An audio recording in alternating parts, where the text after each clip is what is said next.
पुनः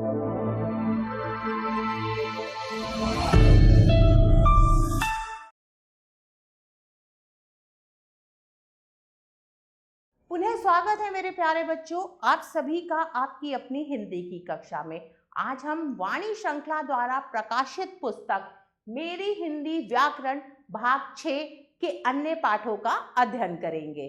तो चलिए बच्चों, अब हम शुरू करते हैं पाठ संख्या 2 और पाठ का नाम है वर्ण विचार। तो सबसे पहले हम वर्ण के बारे में पढ़ेंगे। भाषिक ध्वनियों के लिखित रूप को वर्ण कहते हैं। वर्णमाला वर्णों को उनके क्रमबद्ध समूह में लिखने को ही वर्णमाला कहते हैं। वर्णों के भेद। वर्ण के दो भेद होते हैं, स्वर, व्यंजन।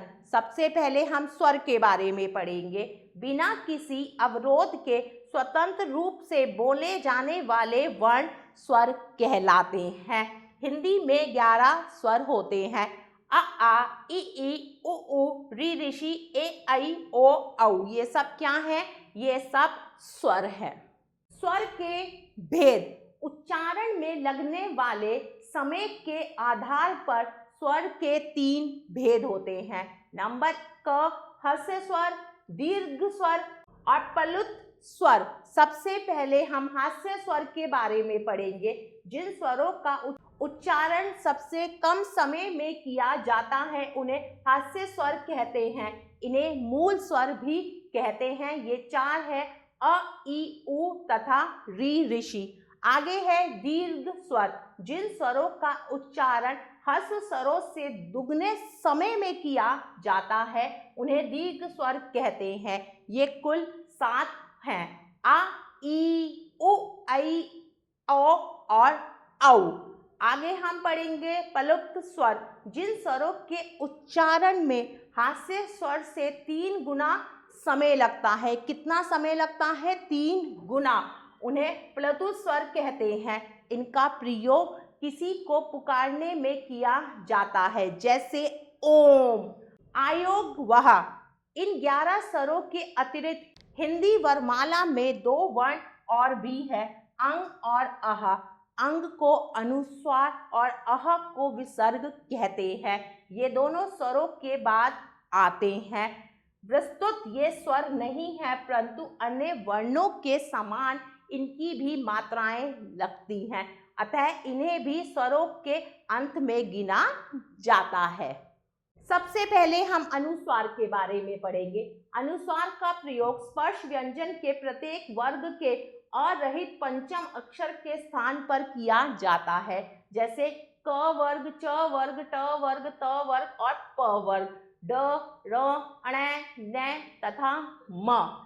अनुनासिक। जब किसी स्वर का उच्चारण करते समय हवा मुख एवं नासिका दोनों से निकले तो उस वर्ण के ऊपर चंद्र बिंदु लगाया जाता है और इन स्वरों को अनुनासिक स्वर कहते हैं, जैसे चांद, सांड, बाघ, ऊंट, कांच।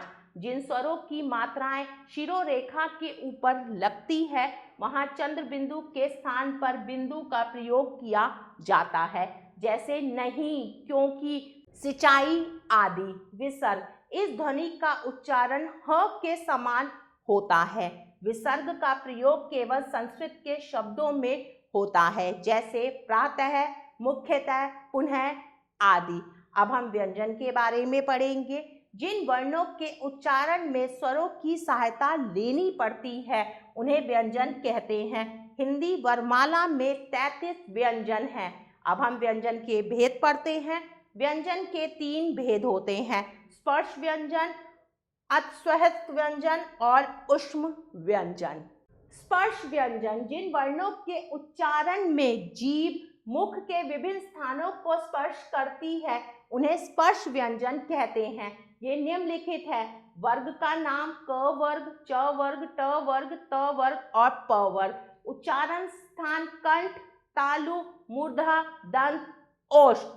व्यंजन क, ख, ग, घ, ड़, च, छ, ज, झ, ण, ट, ठ, ड, ड़, त, थ, द, ध, न, प, फ, ब, भ, म। आगे पढ़ते हैं। अंत्यस्वस्थ व्यंजन, इन व्यंजनों का उच्चारण स्वरों एवं व्यंजनों के बीच का सा होने के कारण अंतःस्थ व्यंजन कहते हैं। इन व्यंजनों का उच्चारण करते समय जीभ मुख के किसी भाग को पूरी तरह स्पर्श नहीं करती। ये 4 हैं, य, र, ल और व। अब हम पढ़ेंगे ऊष्म व्यंजन के बारे में। इनका उच्चारण करते समय वायु कंठ से निकलकर किसी स्थान पर रगड़ खाकर बाहर निकलती है।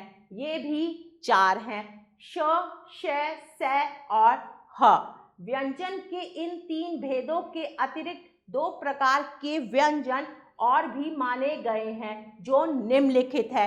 तो चलिए सबसे पहले हम संयुक्त व्यंजन के बारे में पढ़ेंगे। जो व्यंजन 2 भिन्न भिन्न व्यंजनों के मेल से बनते हैं उन्हें संयुक्त व्यंजन कहते हैं, जैसे क्षत्रिय, त्रिशूल, ज्ञानी और श्रमिक, ये संयुक्त व्यंजन हैं।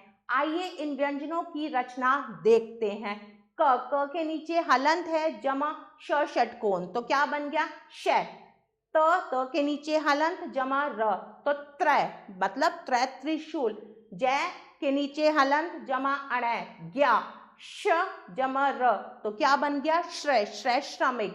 द्वित्व व्यंजन, जब एक व्यंजन ध्वनि समान ध्वनि से जुड़ती है तो इसे द्वित्व व्यंजन कहते हैं। जैसे क के नीचे हलंत है जमा क, तो बन गया क, मक्का, बच्चा।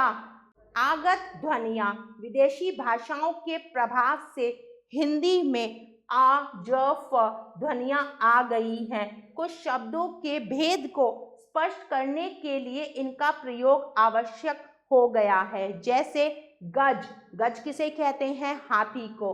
गज 3 फुट का नाम।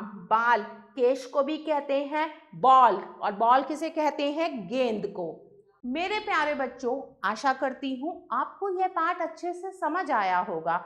हम पुनः फिर मिलेंगे एक नए पाठ के साथ। तब तक के लिए आभार।